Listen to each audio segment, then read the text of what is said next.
So your first question might be, why are you reviewing a game so old?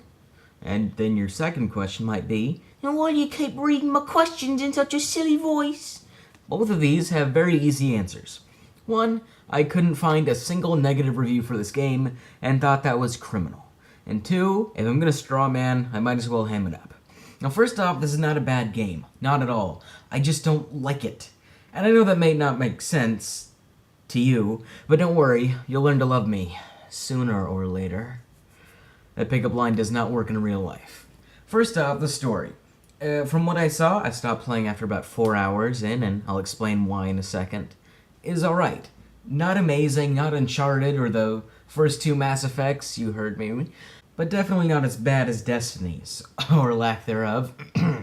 So basically, if you don't already know, it's about a strong female protagonist with short black hair who lives on the edge during a shiny dystopian future full of vibrant colors and a government that spies and is full of corruption. Now, her sister gets framed and eventually murdered, and she has to first try to prove her sister's innocent, and then she has to go on and avenge her, while having all this cast of ragtag characters that are in the underground, helping her out, but mainly in spirit as she does most of the shooting and adventure, alongside some... this story just seems so familiar. I just can't put my finger on it. Oh, that's right, the Blob. I'm just kidding. Aeon Flux. But the graphics were definitely taken from the Blob. And I'm gonna say something that will make you hate me even more. Impossible as that may sound, but please let me finish. It is the same world from Remember Me.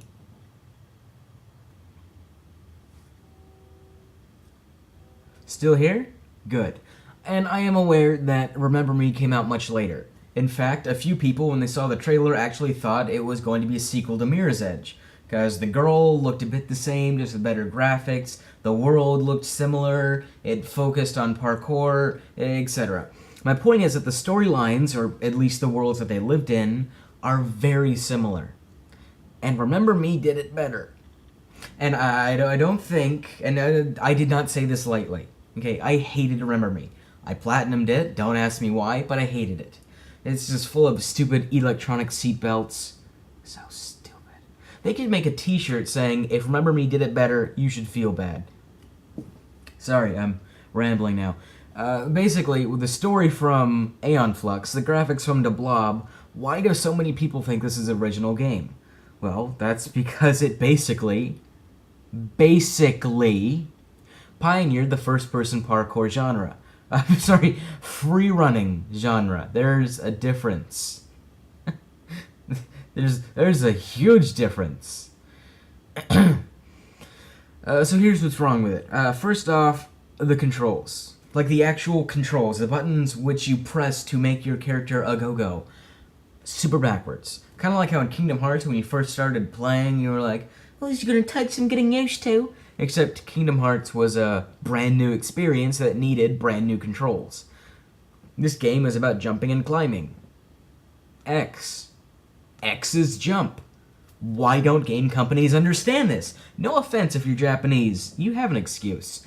But again, it's just a thing that you have to get used to.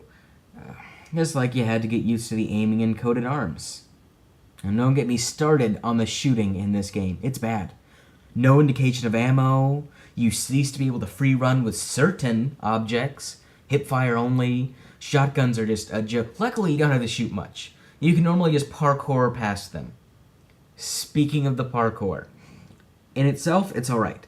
There are a few times when I know I made a jump and she refused to grab on, or she didn't want to wall ride, but that's excusable. What's not excusable is that it's so hard to figure out where to go.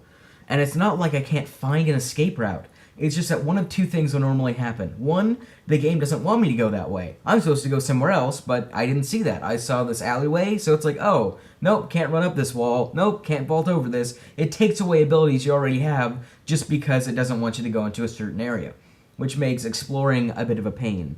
Or two, it's just a dead end. And not like a dead end, like it'll lead you on and then dead end. it's like somewhere where they would put a secret, and then they just didn't decide to put a secret in there. I don't know. I don't know why those are there, but they are really annoying. And granted, you can just use a circle button to figure out where you need to go, but it feels like cheating. And if you took a wrong turn, and where you actually have to go is behind you, or at a 90-degree angle, if it's not in your view screen, pressing circle can easily get you killed by immediately snapping your vision and turning you a different direction. And finally, my biggest problem with the game, and this might sound silly, but oh my gosh, I am either blind or I can't see in every other room. And yes, I know what I said. I'm blind, can't see, same thing. But listen to this. Have you ever seen like a movie and it'll go from things where it's like, I can't let you go again. You might not come back to me. And then explosion happens, and then it's just gunfire. And you're like, oh, you gotta scramble, turn it down, whoa. And then the next scene, it's like, I can't believe we survived that encounter.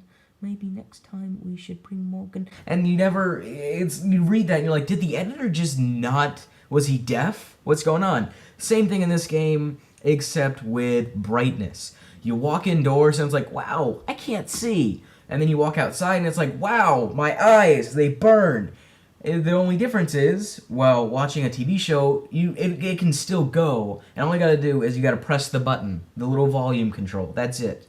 In this game, you have to pause it, you have to stop what you're doing, you have to break the immersion, you have to go to options, then mess around with the brightness and contrast. And keep in mind, it blurs the background and puts a big menu covering like the center 70% of your screen. Then you have to save it, which takes 5 to 6 seconds, quit out, look around, make sure you can actually see now, and if you're like, oh, no, that's too bright, oh, that's too dark, then you have to go back in and repeat that until you can actually play. And that becomes very annoying when you keep having to do that over and over and over. I mean, it's not a bad game. It's just not something that I like. I mean, it's pretty cheap. In fact, I only had to pay $175 thanks to one of Sony's flash sales. Ding.